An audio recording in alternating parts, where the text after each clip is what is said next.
नमस्कार विद्यार्थियों, नमस्कार बच्चों। आज हम आपको जैसे कि पता ही है आत्म परिचय पाठ पढ़ा रहे हैं। आत्म परिचय में हरिवंश राय बच्चन पढ़ रहे हैं हम।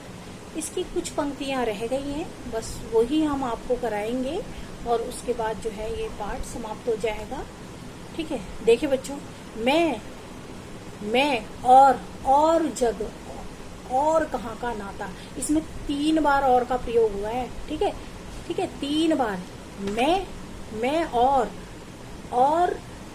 और जग का नाता है ना। मैं और जग और कहाँ का नाता।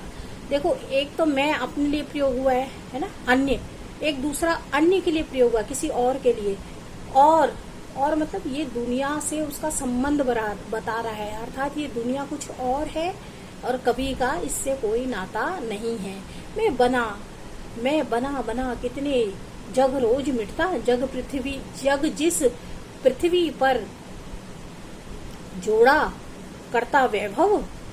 ठीक है, मैं प्रतिपक्ष से उस पृथ्वी को ठुकराता।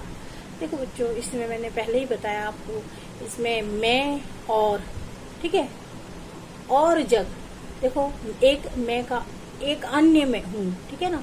मैं और मतलब एक दूसरा है ना। और जग अन्य, दूसरा अन्य, दुनिया से अलग है। जग भी इसमें विशेष है, ठीक है, दुनिया विशेष है, अपनी विशिष्टता है ना, जो कवि का संबंध दुनिया से बता रहा है। एक और का मतलब जो दुनिया से बता रहा है, एक और कवि के लिए प्रयोग हुआ है ना। एक कवि के लिए प्रयोग हुआ है और एक दुनिया से उसका संबंध बता रहा है, उसकी विशेषता, आम इंसान से उसको अलग कर रहा है। दूसरा जो प्रयोग हुआ है उसमें संसार की विशेषता है। तीसरा जो प्रयोग हुआ है वह कवि व दुनिया का संबंध बता रहा है। दूसरा जो प्रयोग हुआ है उसमें संसार की विशेषता बता रहा है। एक और कवि के लिए प्रयोग हुआ है, आम इंसान से अलग कर रहा है उसको। व्याख्या देखिए बच्चों, ये जो दुनिया है अपने आप में विशेष है। मैं अन्य हूँ। कवि कहता है ये जो संसार के लोग हैं मुझसे अलग हैं, ये दुनिया विशेष है। अतः कवि आम इंसान की तरह नहीं है। कवि यह कह रहा है यह संसार के मोह के संसारिकता के मोह से दूर है। वह अपने आप को इस दुनिया से अलग बता रहा है। कवि कहता है न जाने कितने संसार मेरे भीतर बनते और बिगड़ते रहते हैं। अतः कवि की अपनी ही दुनिया है, सपनों की उसकी अपनी ही दुनिया है, बाहरी दुनिया नहीं, उसकी अपनी आंतरिक दुनिया है। ठीक है ना। मेरी एक सोच है, वह न जाने कितनी बार दुनिया, वो उसके मन की जो सोच है, मन के जो भाव है, मन की जो आंतरिक दुनिया है वो बनती और बिगड़ती रहती है। ऐसा तो वह प्रतिदिन करता ही रहता है ना, अपने भीतर के संसार में। और यहाँ के लोग कैसे हैं? यहाँ के स्वार्थी हैं, लोभी हैं, मतलबी हैं, है ना। इस दुनिया में कोई मतलब नहीं है उसको, कभी कोई इस दुनिया के लोगों से। लोग क्या कर रहे हैं? बस यह देखो, यहाँ देखो, लोग क्या कर रहे हैं? जग बोल रहा है मैं और जग का कहाँ का नाता, मेरा और जग से कोई संबंध नहीं है।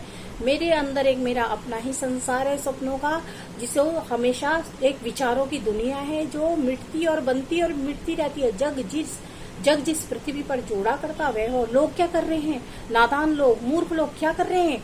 वैभव जोड़ रहे हैं, बंगला जोड़ रहे हैं, पैसा जोड़ रहे हैं, धन दौलत जोड़ रहे हैं, है ना। उस वैभव को, उस ऐश्वर्य को कवि मैं प्रतिपक्ष से उस पृथ्वी को ठुकराता, उस वैभव को है कवि कह रहा है मैं उसको ठोकर मारता हूँ, ठुकराता हूँ।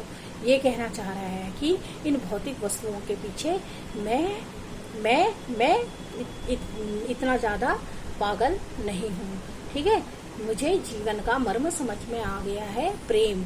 ठीक है, कदम कदम पर ठुकराता। कभी को धन ऐश्वर्य सुविधाएं वाली चीजों से कोई मोह नहीं है। और लोग क्या कर रहे हैं? इन्हीं चीजों को इकट्ठा करने में पूरी जिंदगी निकाल देते हैं, है ना। कहते हैं कि बड़ा घर चाहिए, पैसा चाहिए, गाड़ी चाहिए, है ना, और पैसा चाहिए, और पैसा चाहिए। ठीक है, तो इसी चीज में क्या होती है, वो सुविधाओं की चीजों को इकट्ठा करने में जिंदगी।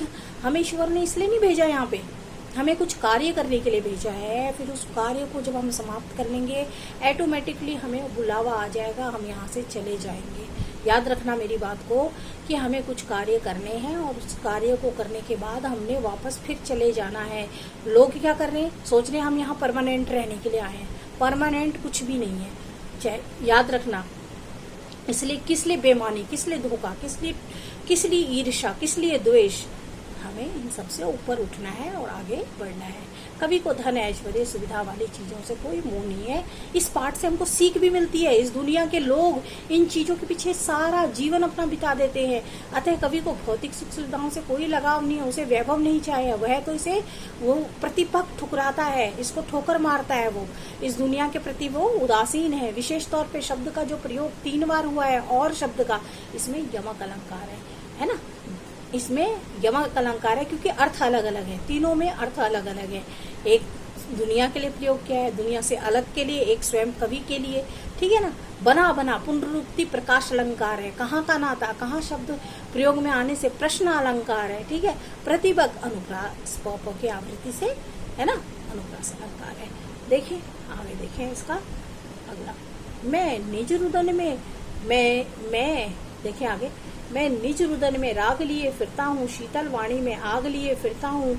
हो जिस पर भूपों के प्रसाद निछावर, मैं वह खंडर का भाग लिए फिरता हूँ। देखो रुदन मतलब होता है रोना, राग मतलब प्रेम, और फिर शीतल वाणी मतलब मीठी बोली जो मन को, कानों को अच्छी लगे, ठीक है। कुछ लोग बोलते हैं ऐसे बड़े चिल्ला के बोलते हैं, है ना, आवाज में कुछ मीठापन नहीं होता। तो कवि की कैसी वाणी, शीतल वाणी, है ना। भूप मतलब राजाओं, ठीक है। भाग मतलब हिस्सा, प्रसाद मतलब महल, निछावर मतलब पूरी तरह से समर्पित हो जाना, खंडर मतलब जो टूटे फूटे भवन होते हैं ना, उसके बाद जो उनके हिस्से बच जाते हैं। जो बहुत बड़े बड़े भवन थे, महल थे, वो बाद में टूटने के बाद खंडरों का जो हिस्सा बन जाता है। मैं निज रुदन में राग लिए फिरता हूँ।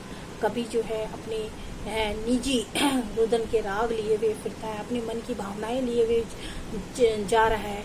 उसमें करुणा है ना, प्रेम है, और अपने शीतल स्वभाव, उसका स्वभाव कैसा है, शीतल है, चिड़चिड़ा स्वभाव नहीं है, गुस्से वाला स्वभाव नहीं है, शीतल स्वभाव है, शीतल बोली है, मीठी बोली है, और परिवर्तन की ज्वाला समेटे हुए, है ना, परिवर्तन की ज्वाला अर्थात कवि अपनी मधुर मीठी आवाज से में जो शीतलता देती है, उस वाणी द्वारा लोगों में मस्ती का संदेश दे रहा है, संसार की अपूर्णता को दूर करने का संदेश दे रहा है। अतः कवि लोगों में आत्मविश्वास बढ़ता है अपनी रचनाओं से, अपनी करुणा और प्रेम से जो है ना, अपनी करुणा और उसमें जोश भर रहा है, उत्साह। वो लोगों को समझाना चाहता है, ताकि क्या समझाना चाहता है, प्रेम का संदेश देना चाहता है। और दुनिया जिस ऐश्वर्य, वैभव, है ना, झूठे पैसे, धन दौलत के पीछे भाग रही है, वो दुनिया को संदेश देना चाहता है कि इसके पीछे मत भागो, है ना। ये आखिरी समय में हमारे कुछ साथ जाने वाला नहीं है। वो संदेश दे रहा है कि इस दुनिया में लड़ाई झगड़े और इनको इकट्ठा करने के लिए करते करते हम एक दिन इस दुनिया से चले जाएंगे। अतः इसमें कुछ भी नहीं रखा है, प्रेम और प्यार में ही सब कुछ रखा हुआ है।